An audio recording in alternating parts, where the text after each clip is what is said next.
Olá, professores, pais, alunos e interessados em educação. Eu sou Rafael Pavlina, assessor da área de arte, e hoje nós vamos falar um pouquinho sobre arte e educação no lugar que você mora.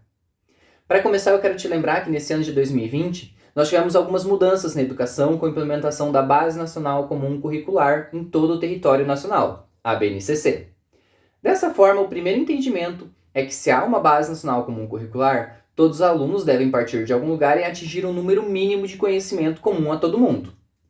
Mas nesse percorrer, nesse caminho, o professor tem uma missão que é complementar esse mínimo, que é a adaptação curricular de cada estado, município, cada escola, cada sala de aula e, por que não falar, de cada aluno.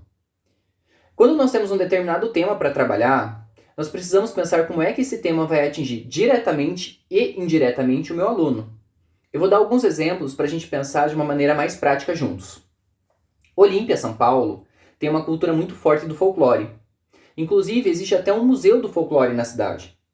Então, além dos conteúdos que já estão lá no livro didático, que seguem as orientações da BNCC, eu, como professor de Olímpia, posso fazer algumas adaptações e incluir nas minhas aulas de arte o tema folclore com mais aprofundamento. Se eu tiver a possibilidade de levar os meus alunos até o museu, então a minha aula vai ficar muito mais rica. Porque conhecer e valorizar a cultura local também é uma das habilidades de arte que o professor precisa desenvolver com os seus alunos. Às vezes, o seu município tem alguma característica regional que pode acrescentar muito para a vivência e para estimular esse repertório cultural do seu aluno.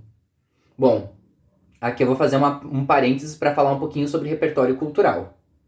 Durante muito tempo, as aulas de arte elas se pautavam em mostrar obras de arte europeia e daquele período clássico. Nós sabemos que conhecer essas obras é fundamental para o desenvolvimento da percepção estética, mas a função do professor de arte vai muito além disso. O repertório cultural é o maior número de informações sobre arte que um sujeito pode ter. E aqui eu lembro que a arte pode ser música, dança, teatro, artes visuais, artesanato e várias outras linguagens. Outro parênteses que nós precisamos fazer é respeitar o repertório cultural que o meu aluno já tem, que ele traz.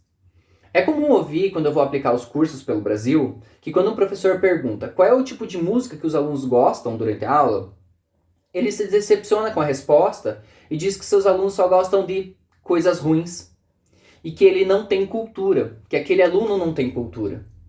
Falar de repertório cultural também inclui respeitar as diferentes culturas, inclusive aquela que seu aluno traz. É importante lembrar que é o professor a principal fonte para fornecer subsídios culturais para os seus alunos.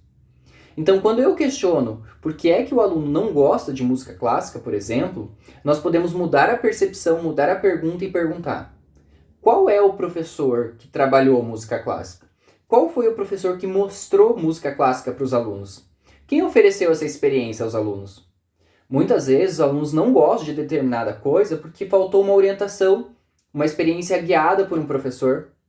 E é com isso que nós voltamos ao tema principal do vídeo, que quando eu trabalho a cultura local, os saberes locais, as memórias, da onde eu vivo, como eu vivo, os meus alunos acabam adquirindo um respeito e aprendem a olhar com outros olhos as coisas simples. Como respeitar os idosos, por exemplo, porque eles carregam as memórias. Eles aprendem que o museu local é tão importante quanto o Museu do Louvre, porque carrega a sua própria história. Eles aprendem a não pichar o patrimônio público porque eles entendem que preservar o patrimônio público, que é parte da memória material e imaterial deles, faz parte do nosso processo humanizador. Então, professor, professora, na sua próxima aula de arte, o meu pedido, o que eu quero deixar aqui, é que você fique atento às referências culturais, mundiais e as locais. Bom, por fim eu quero agradecer a todos vocês que acompanharam essa nossa série, dizer que eu estou muito feliz por fazer parte de todo esse processo, e dizer que eu estou feliz também por ver que a arte tem ocupado um lugar de destaque na sociedade. Então, obrigado e até a próxima!